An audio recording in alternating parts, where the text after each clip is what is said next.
Alright, so if I was going to ask you to imagine a rooster, what kind of ideas come to mind?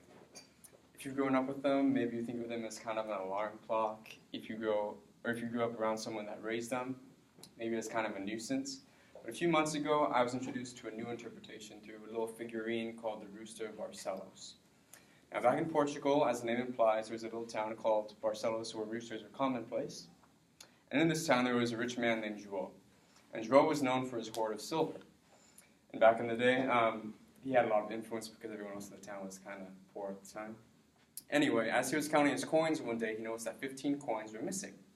And so as he walked around town, he thought, no one here could steal from me because they know that, I'm too powerful. And so he noticed a traveling merchant in the town that day, and he couldn't think of anybody else to accuse, so he accused him. And so he took him to the mayor that day, and he said, I believe this man has stolen these coins from me. And of course, the mayor, not wanting to upset João, said, all right, we'll hang him tomorrow. But the man played, I'm innocent, I've never done this before. And so as he was taken to the gallows, he said, if the rooster crows before dawn on the next day, you will know that I am innocent.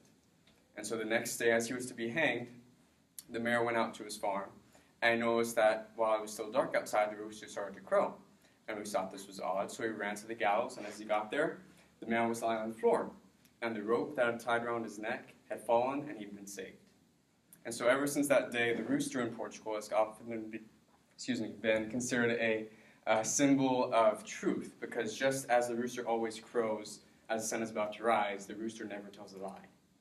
And so, when my family went to Portugal a few months ago over the summer, where my family is originally from, they found this little shop selling little figurines called the Rooster of Barcelos. And so they brought one over to us, and they kind of told us a story that goes along with it now.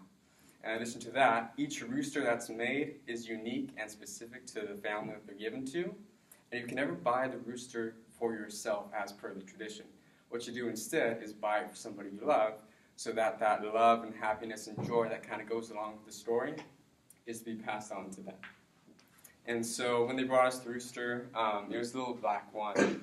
And that particular rooster was meant to represent honesty and sort of a compassion that my aunt always felt towards my mother. So it was kind of specific to her. But it's going to be a treasure that I think we're going to keep for a long time and appreciate till then. So, yeah.